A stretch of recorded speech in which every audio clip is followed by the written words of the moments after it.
We're born naked, and the rest is drag. Or was it fur? Culturally Effed is about to turn 10 years old, so we are revisiting an early video of mine that deserves proper examination. What does it mean to call something queer or gay? Does it have to have a history in the queer community? Does it need to be primarily made up of queer participants? Or does it need to be perceived as queer and other by the mainstream? We can definitively say that drag culture is queer, that voguing is a queer art form. Today, I am here to make a bold statement that furry as a fandom and an art movement online and at in-person events is queer. Not queer as in a letter to add to the 2S LGBTQIA+ alphabet soup. Furry is queer in the same way that drag is a queer art. We are going to unpack that today. I hope you stick around to see why I formed this opinion, and it is an opinion. This video is by no means a monolith. You are allowed to disagree. Please listen to everything I'm about to lay out, and remember, it costs you nothing to not comment. Starting off with the obvious stuff, just how many furries are legitimiqueur? Roughly 75 to 80% of the furry fandom identifies as some flavor of queer. No single sexual orientation holds a monopoly on furry. Heterosexuals are estimated to make up a measly 20 to 25% of the fandom. That number has only been decreasing. Bisexual and pansexuals, if we were to lump those identities together for a moment, though there are nuanced differences between them, would make up the most common identity. Even more than the male-for-male gay men, who would otherwise be the biggest standalone group. Asexuals and transgender folks are each at an astounding 10%. But it's not enough to just look at the queer demographics of First Science survey respondents. Furry has deep queer roots, so deep that I'll have to be exploring those in an upcoming video, and I've already done a 2-hour lecture on queer furry history at Canference 2024 and scheduled for Midwest Furfest 2024. But briefly, before the internet and conventions, the early furry fandom was made up of self-published zines and comics which did have queer contributors, but weren't by any means queer central. The first furry convention was of course founded by a same-sex bisexual couple who helped organize the early room parties at sci-fi cons throughout the 1980s. An informal survey back in 1988 called the Dr. Pepper Report showed a high number of queer identities present in furry spaces in California at the time. Among the very first fursuiters, many of them gender-bent up to and especially Hilda the Bambioid, and gender-bending fursuiters were fairly regular and common throughout the early organized convention fandom. Tapestry's muck, Usenet groups, especially alt.lifestyle.furry, brought in a massive wave of queer people into the furry fandom, changing what furry meant from an appreciation of anthropomorphic animal people to a community of misfits, outcasts, and queers. There's so much more to unpack here, and queer furry history only begins here. Again, I'll be doing the big furry deep dive of queer furry history in another video, or you can catch that lecture at an upcoming con I go to as celebration for Culturally F's 10-year anniversary and rebrand.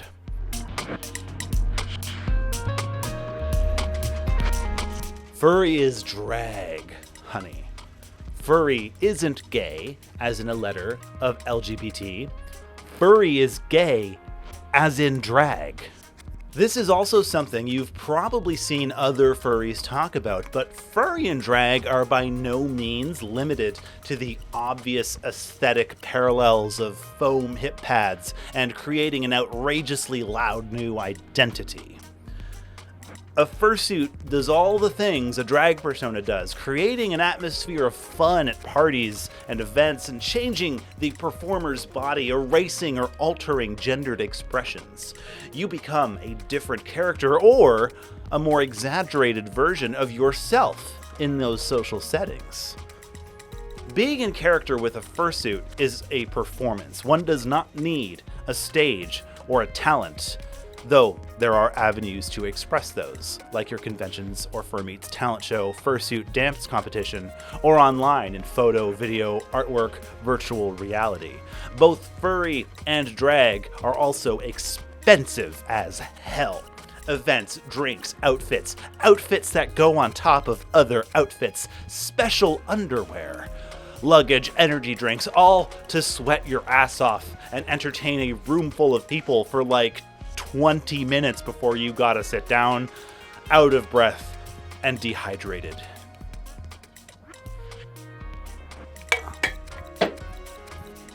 The Fursona is a manipulation of cultural aesthetics, performances, and structured meanings, with anthropomorphic characters. In contrast to cosplaying, furry acts are instead situated as a sort of drag performance, specifically a non-human drag performance, that has the potential to critically replicate, parody, and reclaim humanness and non-humanness. The Fursona alone is worth exploring as drag, taking place online or in our shared imaginations. A drag performer can stay in character just as easily in the comments section as a furry. Both arts aim to alter the perception of the user and creator, to change how people interact with them. You will be treated differently if your icon is masculine, feminine, or a cartoon character. Both drag and furry are focused on the original character, the OC, each an elaborate study in character creation for a variety of different purposes, each unique to the person doing it. Both are focused on bodily determination. Don't like the skin you're in? You can change it, if only briefly.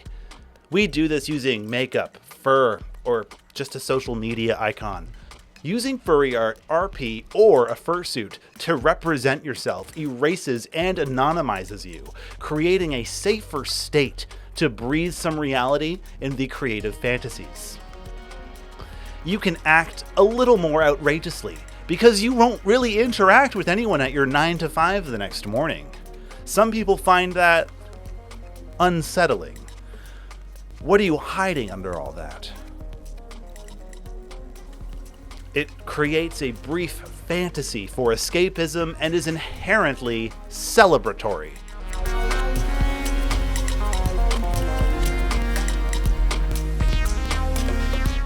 Furry and drag as art are gender affirming for both trans people and cisgendered people. Cis people benefit from experimenting with masculine and feminine traits. It can affirm a drag queen in her masculinity outside of the wig and dress, just as much as her art and performance explores deep femininity. Drag performers explore both genders and non-gendered performance.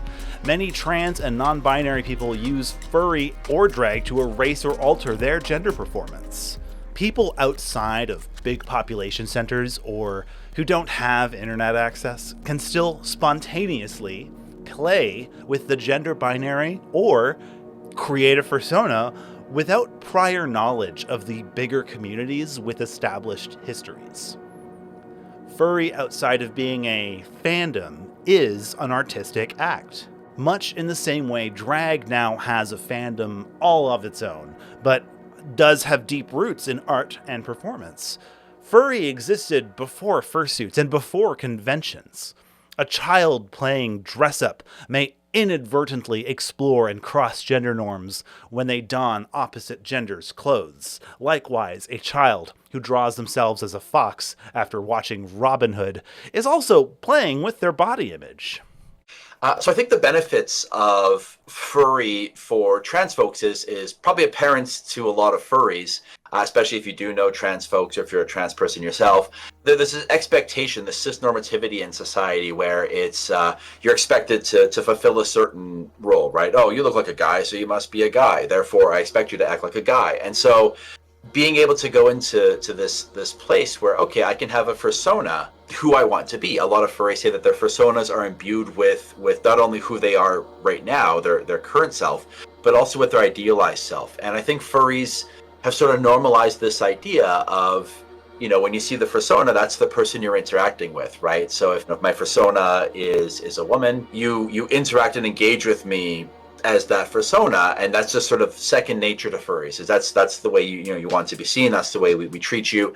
And so for a lot of trans furries, they will often say that this is a very euphoric experience for them, right? In a world that's very transphobic and hostile to them, it's incredibly inviting to be in a space where people respect your pronouns, where people see you and genuinely engage with you the way you want to be seen. For other folks who are sort of questioning and thinking, well, I'm not sure if I'm trans, I'm not sure what my gender identity is, this gives them a space to play with it, to try it out, to say, okay, well, does this work for me? And it's kind of a low stakes space because it's sort of fantasy themed. If things kind of crash and burn, you can sort of wipe it away as, oh, it's just that silly fantasy thing I was doing. But if it works, if it clicks and kind of makes sense, it's sort of like a way of dipping your foot in the pool to see if everything's sort of working. And if so, then you can start leaning in more to it. So I think for a lot of trans folks, the feedback we've gotten is that, yeah, this is an incredible space to play around with gender identity, to experiment with things, to figure out things about yourself, or to question, like, so questions that you may never have asked about yourself. When you get to design a persona for yourself and you think for the first time, oh,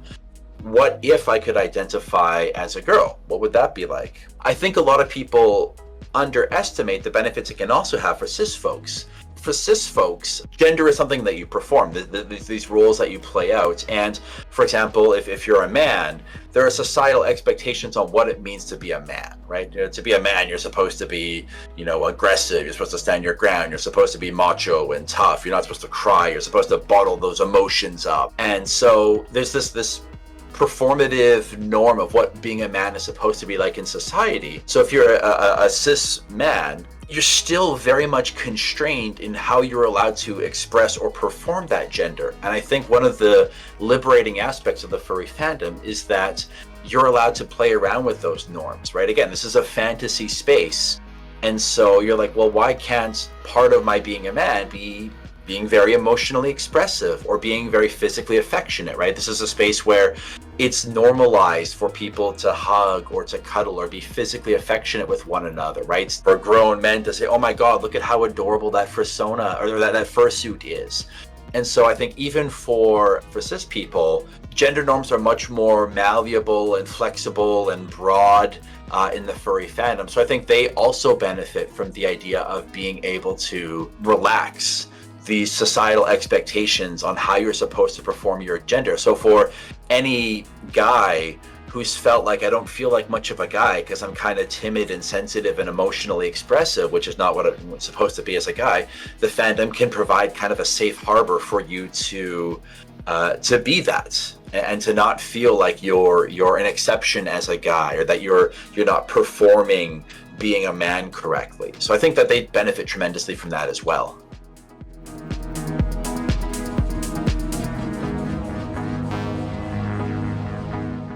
Furry spaces, like a drag bar, offer a time and a place to change the presumed state. The presumed state everywhere else is the cisgendered heterosexual norm, but not here. Here, it's expected that you'll probably have a queer identity, and people who are exclusively heterosexual are the outsider, but still welcome and a huge part of the community as long as they remain allies. Here you can expect that your pronouns will be respected. People are in the closet about being a drag performer, being a furry, just as though it were being queer, or will make them perceived as being queer. Some people hide it under their beds from their family for fear of the awkward conversation it might lead to. Some fear that such a revelation might send them to living on the streets.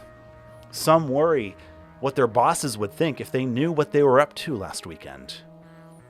Furry and drag are sometimes the exclusive spaces some people are their true selves in.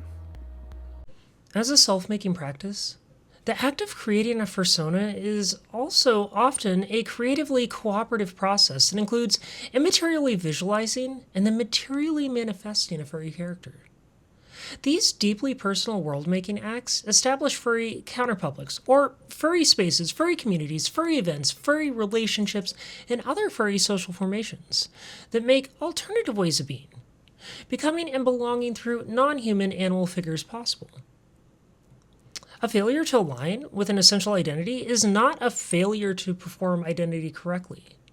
It is instead a queer utopian practice that gives ways to alternative possibilities that come with an unwillingness to be normal. Drag and furry are liberating experiences. They exist outside the normal status quo and challenges us to accept nuances in body, gender, how we perceive each other, and how we want to be perceived. That, despite all the people out there who'd rather we just didn't exist, there are those who are thrilled we're here, that we're worth celebrating, that we do it anyway. In a system that dehumanizes queer people, furry is a reclamation of humanity. Drag is a reclamation of gender expression, femininity, masculinity, and the rejection of the enforced binary.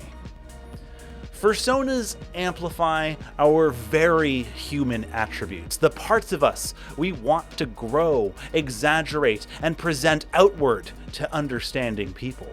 It lets us imagine a different world where we aren't limited by our bodies. The term freak has to be reclaimed. A freak is somebody who's unusual, stared at, upsetting, revealing by their difference what is wrong with the status quo. When a freak appears, the world is instantly divided into gawkers and the unique, solitary individuals who have given them pause. There are those who cannot hide their shameful or alarming attributes, and those otherwise apparently normal individuals who love them. The cloak of exile falls upon them as well, because their eyes and hearts have persuaded them to be loyal to the people who are shunned. Freaks are entertainers, jesters, satyrs, artists, beautiful in a way few can endure or savor, intelligent in a way that makes others angry. If you don't want to be a gawker, you've got to join the circus. In furry, yiffy means both horny and hot, since you are embraced as being attractive in a way that you can opt into being sexualized or not.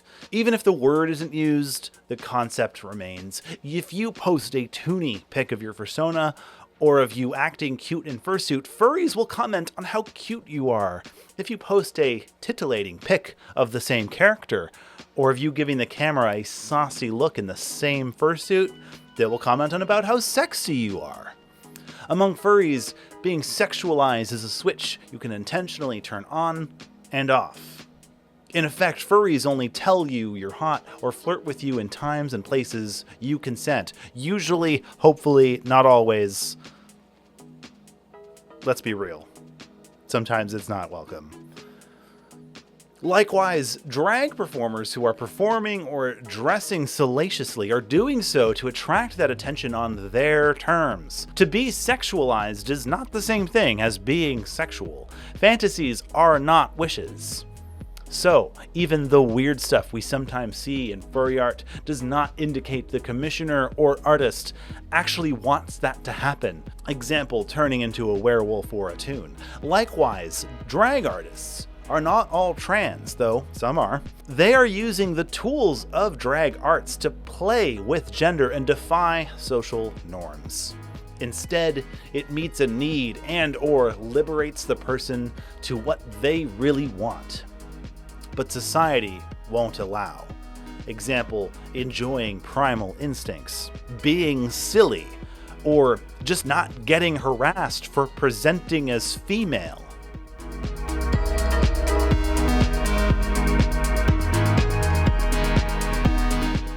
Drag performers are experiencing a global surge of pop culture interest.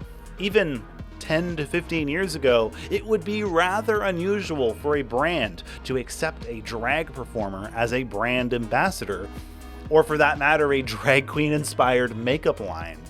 Now drag queens have merchandise in the mall, brand deals, and sponsorships. There's an entire media ecosystem of drag-led podcasts, video, television. After a century of drag performers scraping up tips on the weekends, I'm all for a sister cashing in and making some bank on a global stage.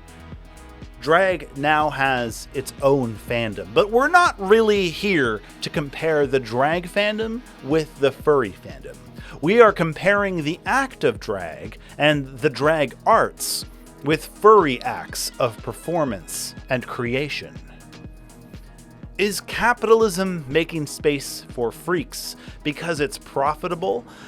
And is that what we want to happen to our weird, kinky fandom? Gay pride festivals wouldn't be possible without brand partnerships, something that has been increasingly criticized in the queer community. Does an Airbnb pride float really help our people? Some might say yes. The arguments can be made that these corporate acts of solidarity have built a lot of goodwill with the non-LGBT folk and shows support for their queer employees and coworkers. It's certainly something that I believe ought to be scrutinized, but not necessarily thrown out altogether. There are alternative queer spaces that shun the corporatization of pride, anti-prides, gay shame festivals, queer-led community grassroots events to elevate the unheard voices in the community. Furries were up in arms. Pause. Furries were up in paws about mass-produced fursuits and AI art. Will this same anti-commercialization vigor remain when a furry convention stage gets sponsored by Evil Co? Keep furry unmarketable is punk as hell, but even furries are finding furry art and slang in the Spencers and the Hot Topics. If/when furry becomes large enough to be deemed profitable by corporate interests, how will we respond? Now, the opposition to the idea that furry is queer have already ignored me and have left comments that I too shall ignore in turn. Queer people are also not a monolith. Queer people come from everywhere, so we have queers who don't like the drag arts, who don't like queer representation in media being overly sexualized. Queer people who are transphobic, homophobic, biphobic, racist, sexist, queer people who want to assimilate into straight society and leave us loud freaks behind. Likewise, there are furries who exist who don't like the fursuits, who don't like interacting with furries online, don't like roleplay or fiction. They're only here for the porn, and furries disgusted that porn exists at all. The pushback against inclusion of furries in queer spaces like Pride falsely asserts that there is an acceptable way to be queer, outlined by assimilationist politics that seek an impossible legitimacy from our oppressors. Anti-furry sentiment in queer spaces is often coupled with the exclusion of the T and LGBT and the rejection of the reality of bisexual people, sentiments of which are expressed vehemently in online forums and articles.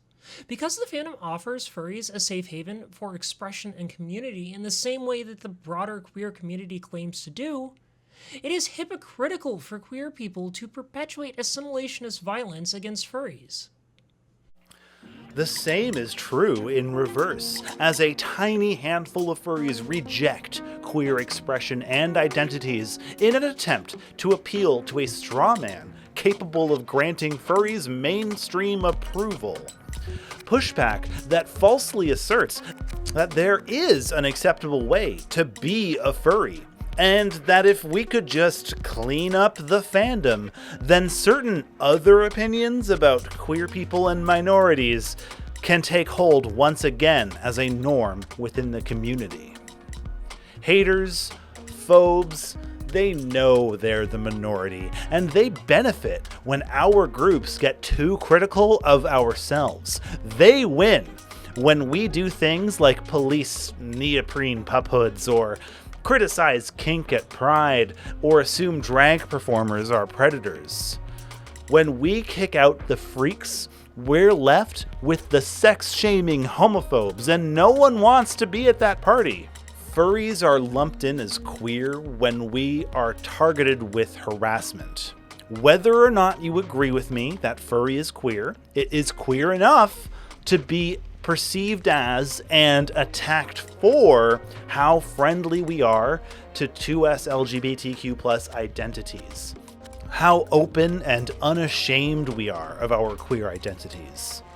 Even before Netscape, internet users were complaining about the gay furries. When a hater tries to call out furries, they use slurs. The word degenerate, a eugenics dog whistle. Calling us sick, mentally ill, immoral. All of the same language homophobes and transphobes use to attack the alphabet mafia. We weren't even that horny when we were bonked and sent to horny jail. It becomes abundantly clear that the way furries push ontological boundaries is not only similar to, but also deeply intertwined with queerness. The freakish way that we, queer people and furries, exist is the reason why the stigma furries face is similar to the stigma against queer people.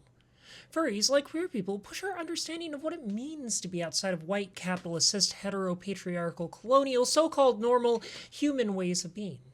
Whew, that is a mouthful. Oh my god. Going more extreme, furries and drag are targeted by far-right political activism, violence, and terrorism. Drag queen story hours are targets of far-right ire, complete with bomb threats and doxing.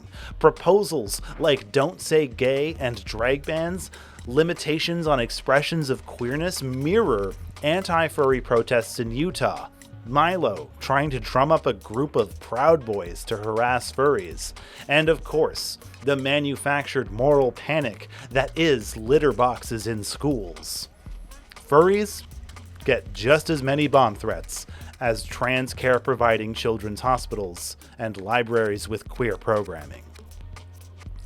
Haters love to draw attention to themselves in big public ways like school board meetings and protests. The Litterbox hoax, I think, is such a compelling narrative for a couple of reasons, right? On the one hand, it seems like a logical extension. They want to paint this slippery slope argument that if we allow trans people to use whatever bathrooms they want, it's only a matter of time before we have to let the furries use litter boxes, right? There's some twisting in their heads that seems like a logical progression of ideas. So it adheres already to the logic that some of these folks might have. It makes a certain amount of sense if you already subscribe to that notion to these folks of the slippery slope. It also has the benefit of being able to point to something that actually exists in reality for a very unfortunate reason. So you can actually point to classrooms in the United States where there are litter boxes. So it gives it that air of aha, right? My kid I went to parent-teacher interviews and I saw a litter box. Is this actually happening? So it feels believable. Now, what a lot of folks don't know is the actual reason for those litter boxes, which is much more tragic. Oftentimes, these litter boxes are put there for active shooter situations. So if there's a school shooting and it's a prolonged situation, for a person who has to go to the bathroom, right, the litter box is there for that, right? So you can relieve yourself there without having to risk exposure by running across the hallway to a bathroom or something. So there's an actual very tragic reason for why these litter boxes are in school, but it's being co-opted and used to give plausibility to this argument. Again, a parent can go to a school and see the litter box and go, oh, I remember hearing about this. It's true. No one actually knows someone who is demanded to use a litter box in school because this doesn't happen, right? But parents can go to a school and see a litter box and say, oh, it is true. I've seen signs of it for myself. So I think that's what makes it so compelling a narrative, is that it feeds off of believable enough stereotypes and seems grounded in something that they can see for themselves, that it makes it this perfect urban legend. Because it has to do with bathrooms that it's also kind of presses the disgust buttons on our Yes. brains. Well, that actually ties into, I was talking about some of the work that we've done has looked at the emotional responses people have to unusual fan groups. And the two big responses are disgust and discomfort, right? When you see a group that likes something that you don't understand, your immediate response is discomfort, like, oh, those people are weird, or disgust, like, oh, whatever they're doing, that's disgusting. So very naturally, people who don't know what a furry is may be predisposed, maybe easier to get them to feel a disgust response. I think, like I said, bathrooms there, by being tied to, feces that people find naturally disgusting. There's also research from social psychology showing that disgust and morality are very closely tied to one another. There's been studies showing that if you can make a person disgusted, if you can have them do a disgusting thing and then judge something, how moral or immoral is it, you'll get far stronger moral condemnations if you've just disgusted them. So if your goal is to create moral outrage, creating a strong disgust response toward a group of people is like tailor-built to do that. Drag and furry are labeled as unsuitable for children just for existing. There is a projected sexual aspect to it, whether or not it's there, which is just a knee-jerk response to something that they don't want to understand, because it's easier for them to label the weird thing as must be for sex reasons or must be a mental illness. Drag performers aren't strippers or prostitutes. They're performers.